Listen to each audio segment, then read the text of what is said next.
capítulos de nuestro año litúrgico. Y la palabra de Dios, como siempre, nos anima, nos aumenta la fe, la esperanza.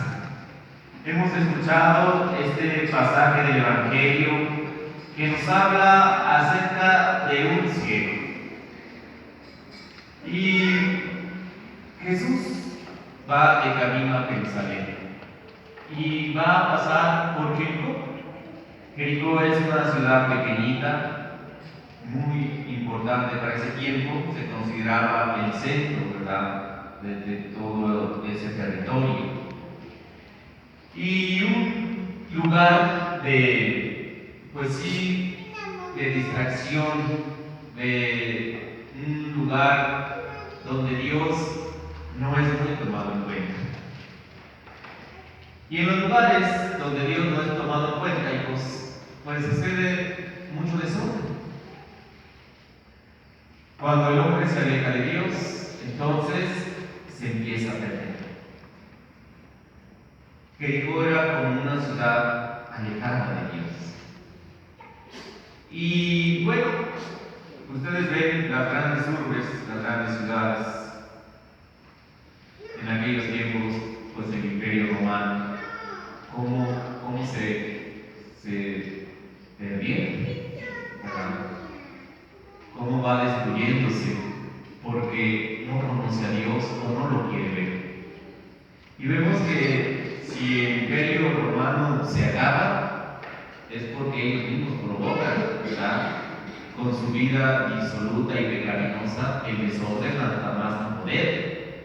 Y eso pues les trae, ¿verdad?, consecuencias graves por no poner atención a sus deberes, a sus trabajos, pues se acaba ese imperio. Y así las grandes ciudades.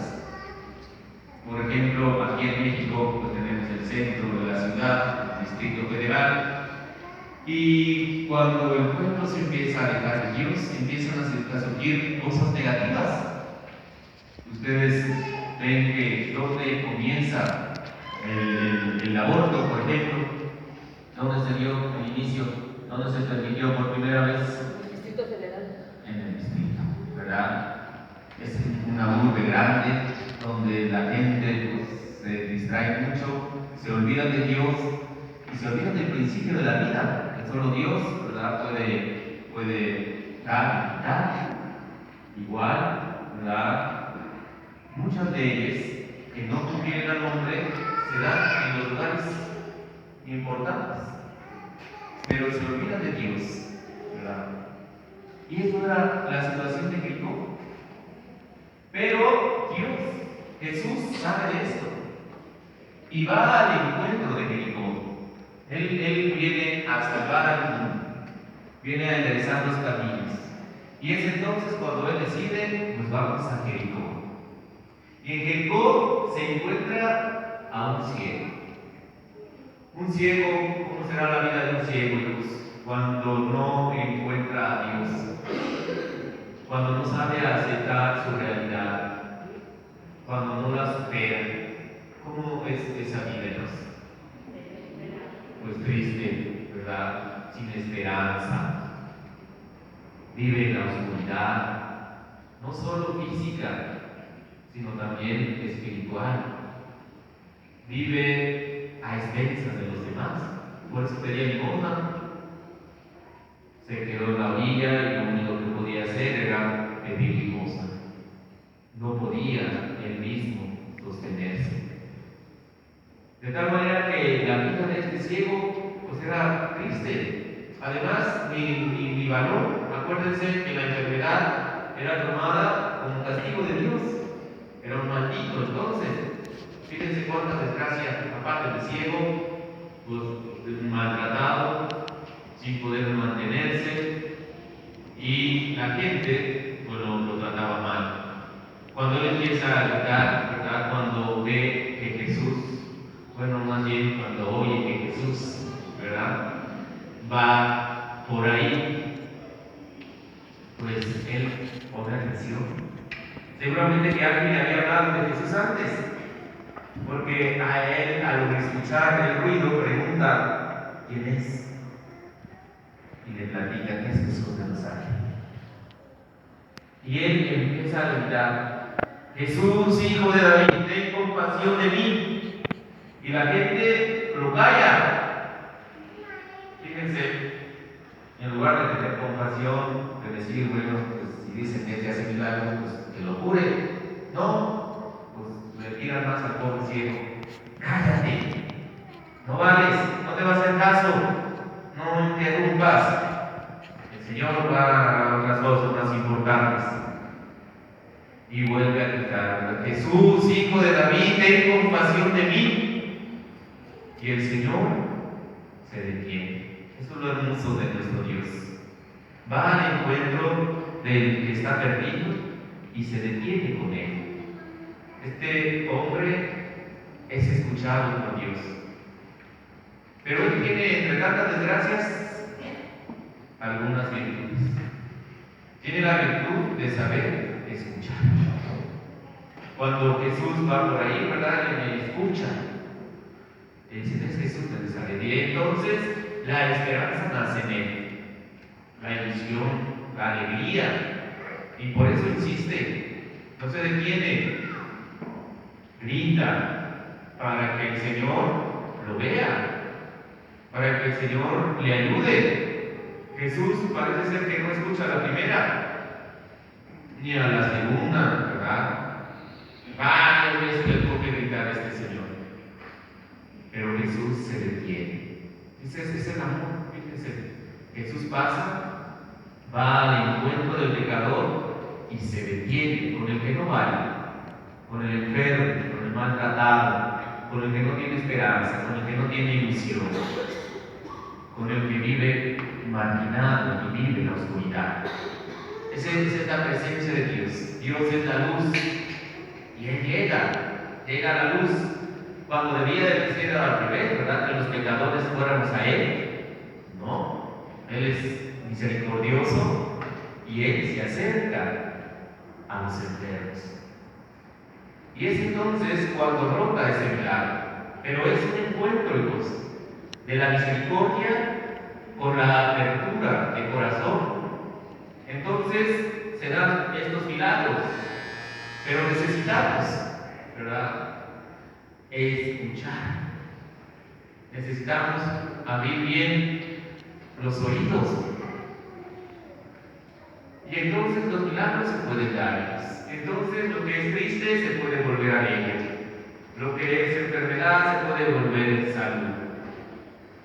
Tenemos que abrirnos con sencillez, con humildad y ponernos completamente en las manos de Dios. Este hombre confía en Dios, cree en Él, abre su corazón, lo acepta en su vida, y entonces la vida cambia. Entonces la vida se transforma. ¿Cuál es nuestra situación, hijos?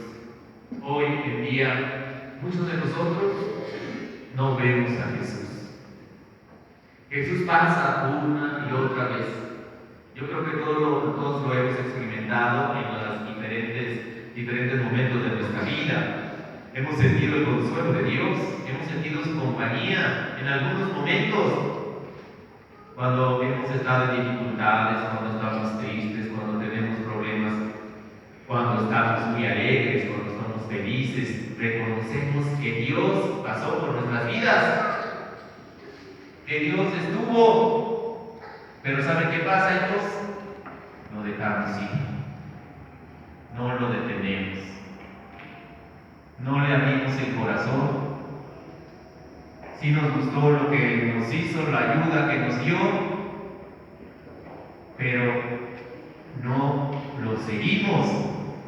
Cuando este hombre es sanado, ¿verdad?, Jesús le dice: vete, tu fe te ha salvado. Al momento recobró la vista y comenzó a seguirlo. Y la mayoría de nosotros no lo seguimos, lo dejamos ir. ¿Cuántas veces no hemos dicho: ahora sí voy a cambiar? Ese es el paso de Dios por nuestras vidas, que toca el corazón y nos quiere sensibilizar y decir: Este es el momento de cambiar, de ser mejores personas, de transformar la vida. Jesús pasa, nos da gusto cuando hacemos una exclamación: ahora sí voy a cambiar, ahora sí voy a ser mejor. Eso es el paso de Dios por nuestras vidas. Pero nos alegramos y decimos vamos a cambiar, y al ratito que tal, se nos olvidó dejarnos pasar a Jesús, no lo detenemos.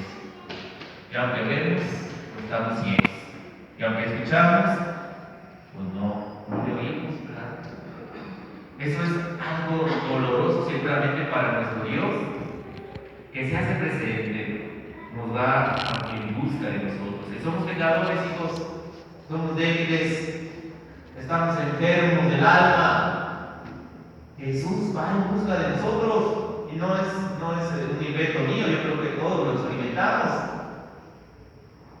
¿Y cuál es la respuesta de nosotros, hijos? No nos seguimos. Nos gustó que nos ayudara, nos gustó sentir ese bonito, pero lo dejamos ir. Ya con seguimiento. Nosotros tenemos que aprender eso, a escuchar, a ver y a seguir al Maestro. Cuando nosotros hagamos esto, entonces la alegría va a ser constante, la esperanza va a estar latente, el amor no se acabará. Cuando empecemos a estar con Jesús, a nosotros nomás nos gusta ser consolados, ¿verdad? Pero no nos gusta seguir a Jesús. Qué bueno que vengan todos y le pidan a Dios y le chillen, ¿verdad? Y le griten: ay, Señor, me pasa esto, ay, Señor, me pasa aquello. El Señor nos consuela, nos anima, pero sigámoslo, no nomás le pidamos, sino también hay que seguirlo, ¿verdad? El seguimiento a Jesús es el sacrificio. A veces pesa, ¿verdad? A veces no nos gusta, a veces no nos gusta ir a la misa, a veces no nos gusta rezar, a veces no nos gusta portarnos bien. Estamos fallando en el seguimiento, pero eso debe ser a veces, no siempre. Hoy pidámosle al Señor, hijos, gritémosle como este ciego: Jesús, Hijo de David, ten compasión de mí, lléname de esperanza, lléname de alegría, lléname de amor. Y que regresemos, ¿verdad?, después del encuentro del Señor que tenemos todos los domingos, alegres, con esperanza, como dice el Salmo: los que iban llorando ahora regresan cantando. Que Dios así nos lo conceda.